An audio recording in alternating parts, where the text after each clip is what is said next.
మకర రాశి వారికి 6వ ఇంట్లో సుఖ సంచారం జరుగుతుంది. నిలిచిపోయిన ప్రాజెక్టులు తిరిగి ప్రారంభమవుతాయి. కుటుంబ అనురాగం పెరుగుతుంది. ఆరోగ్యంపై దృష్టి పెట్టండి.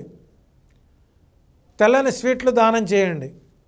కుంభరాశి వారికి 5వ ఇంట్లో శుక్ర సంచారం జరుగుతుంది.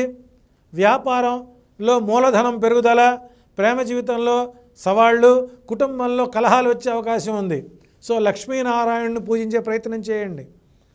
మీనరాశి 4వ ఇంట్లో శుక్ర సంచారం జరుగుతుంది.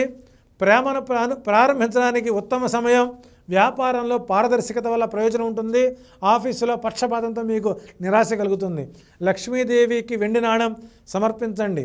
శుక్ర సంచారంలో రాజు ఎవరవుతారో అంటే మిథున, తుల, సింహ, వృషభ రాశుల వారికి అత్యంత శుభప్రదమైన సంచారం. కర్కాటకం, వృశ్చికం మరియు మీనరాశి వారు జాగ్రత్తగా ఉండండి. ప్రేమ మరియు ఆనందం యొక్క శక్తితో నిండిన ఈ సంచారం మీ జీవితంలో ఆకర్షణ మరియు అవకాశాలను తెస్తుంది. మనం దాన్ని సరిగ్గా ఉపయోగించుకోవాలి. మిథున, తుల, సింహ, వృషభ రాశి వారికి చాలా ప్రయోజనకరంగా ఉంటుంది. మిథున మరియు ధనుర్రాశి వారికి వివాహ ప్రతిపాదనలు రావచ్చు. కర్కాటకం మరియు వృశ్చిక రాశి వారు కుటుంబ వైవాహిక స్థాయిలో చాలా జాగ్రత్తగా ఉండాలి. సో ఈ ఆగస్టు 20 లోపు నేను చెప్పినటువంటి ఈ చిన్న పరిహారాలు చేసుకోండి. ఆనందకరమైనటువంటి మాసంగా గడవండి. మరొక గ్రహ సంచారంతో మళ్ళీ మీ ముందుకు వస్తుంది సంస్కృతి టీవీ. శుభం.